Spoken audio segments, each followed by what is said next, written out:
Hello and welcome back to Phil's Drone Zone. Now lately I've been uploading a few effects, transitions, titles which people can download and use in their Final Cut Pro projects. And some people have asked me how to install these add-ons or plugins. So I thought I'd do a quick video to explain how it's done.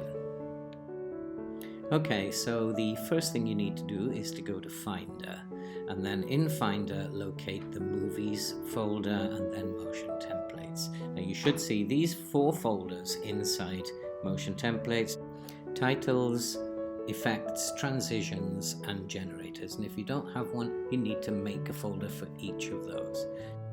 So right click, New Folder, and then name it to Transitions, and that's it. You've made your first folder.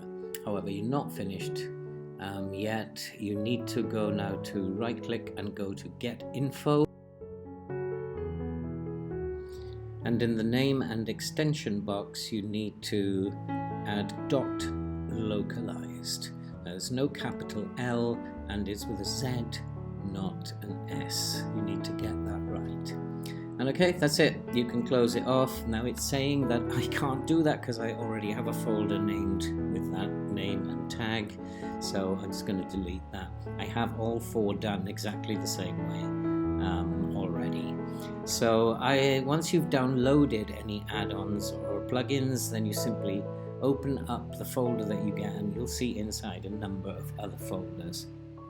Now all you need to do is to open up the folder. I will make a new folder here called PDZ Transitions. I'll make that inside my Transitions folder, and then I will simply drag the complete folder into that new folder, PDZ Transitions, and you're done. And so let's get off to Final Cut Pro.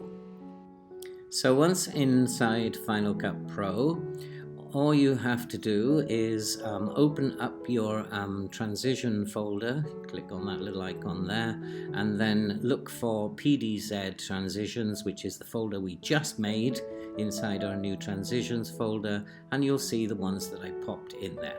And you just use them as normal transitions and just slip them between the clips. It's as simple as that. So that's it for this video. If you have any questions, don't forget, leave them in the comments and I'll try and answer them as quickly as possible. And all that remains to be said now is see you in the next video.